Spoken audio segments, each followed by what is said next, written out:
Today we're going to take a look at a modification on the steering, the shoebox Ford 49 to 51.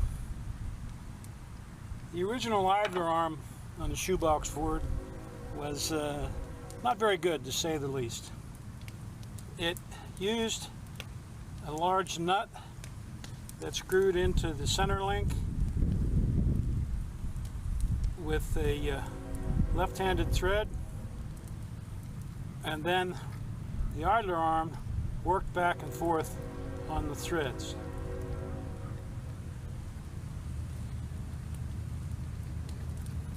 At the same time, there was a bracket that bolted to the frame, had a similar nut and a similar set of threads. So what happened is, as the steering worked, the idler arm just worked back and forth on the threads.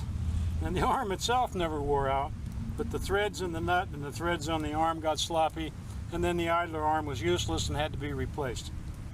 So what we've done is mounted a modern idler arm in its place. This unit happens to be from an AMC Concord.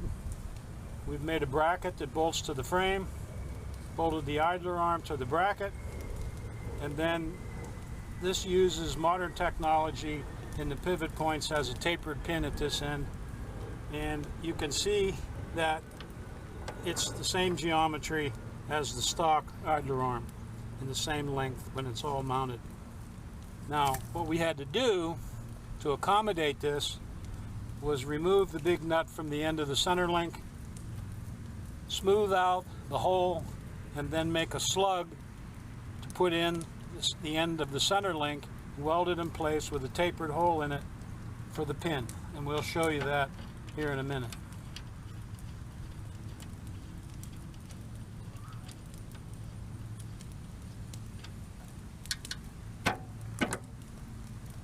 So essentially you end up with a big hole in this center link, machine a slug to fit in there with a tapered hole the same as the pin size. Should be a snug or press fit, and then weld it and put it up on there. Put your nut on just like tie rod ends, tighten it up, cotter pin, and there you have a modern idler arm setup for your shoebox Ford.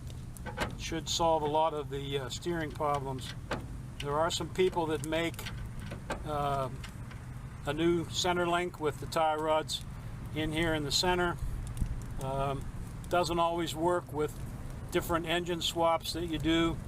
So this is a way to accomplish the same thing using the stock center link and stock tie rods if you need to do that.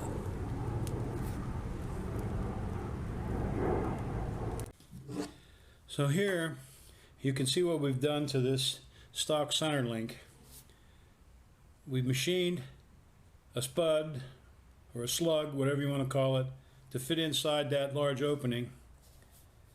Pressed it in there, tack welded it, and then drilled a tapered hole, 7-degree taper, in order to fit the pin on the idler arm, and turned that into a more modern piece. We can take and grind those welds down a little bit, and that'll work fine. If you're going to do this, obviously you want to make sure that the pin on this end of your center link is still in good shape, or start with a new center link, because it doesn't make sense to do all this work to a center link that's worn out on the other end. But if you got a good pin there, then that'll work out well for you.